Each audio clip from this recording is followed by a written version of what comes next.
Da. Frățică, plâng, frățică, și nu-ți bat. Ungure, n-am putere să zic nimic, îs distrus.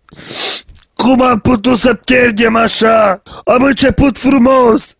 Am avut o ocazie în minutul 10. Am gândit că îmi sparg 2 ghizi de bucurie. Și uite ce s-a ales. Păi am plâns de la început. Când am văzut un stadion de 15.000 de români, parcă am jucat pe Santiago Ghencea. Bă, dar trebuie să margă bine căpșunile, mă, că toți românii au avut gornie, mă, și alea scumpe.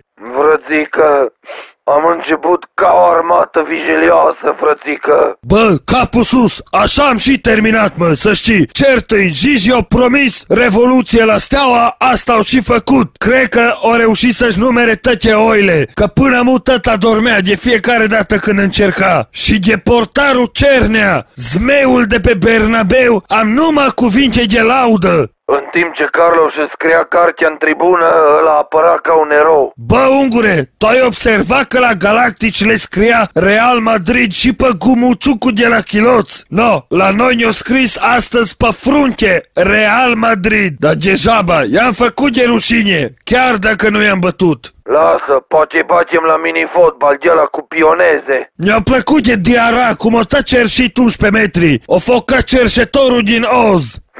Ce prost ești, frățică, ăla-i vrăjitorul. În fine, și Helghera mi-a fost drag. Cum o ratat el țucă-l tata de la 1 metru de portă. Băi, decât la țară mijlocaș, mai bine fundaș la oraș. Și de Van Nistelrooy am râs copios de tot. Cum s-a bucurat el de năcazul bietului Bănel, cu nesimțire. Dar i s-au arătat odată un 11 metri de tătă groza. Mă, frățică, eu-s mândru de băieții lui Oli. Și eu, cinstelor, am arătat că nu suntem chelea cea mai fină în parohie, suntem români, mă. Da, am vorbit destul de Steaua. Tu ce faci? Cum e în armată, mă? Bă, frățică, îmi trimis, te rog, niște bani. Alo, nu te aud, ungure, n-ai semnal. M-auzi, frățică, frățică? Nu te aud, Ceaules.